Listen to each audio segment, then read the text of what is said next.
masoyi na gani na ga idanun shi na alfarma. Me za a yi min ne ba zan canza masoyi ba, duk mai haƙuri wata ran zai hau karaga daidai.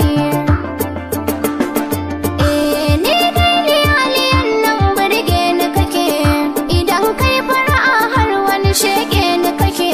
Ai a'a ni fa matan nan tsoron ku nake, wato kun ga ina dan ciniki na in rike, yakin zo hada shashake muryar kike.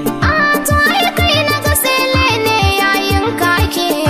Ai da sale da sele duka sale su, karama ku sani Sani da auren shi yake. To wannan maganar ce da na yi ma a waya, ni kam na yi shiri gobe nake son tafiya. Da kuma kin zo daidai da ina jin gajiya, garin babu kuɗi kowa ya canza miya. To ai 3,000 ne babu yawa za ka iya.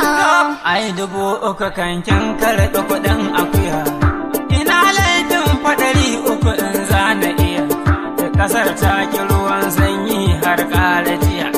To ya za a yi kenan ka faɗa min in jiya. Ai abin da za a yi kenan rike bango ki tsaya, ke ni 1,000 ce kwallon kwalki sani. To 1,000 kam da Allah mai za ta mini, kawo da wuce in na tsaya sai in wuni. Kai ashe na yi biyan bashi a cikin tajiya, 400 ya rage yanzu ina za mu tsaya. Wayaya maganar tamu take canza wuya. Tana canza wuya to halakin ban ajiya. ‘Yan mata soyayyar nan fa ba dole bace, domin na kula ni za ki lahanta da ice. 400 nan su za ba ki karba ki wuce, ki sauri ki je ta shakar rana ta miki.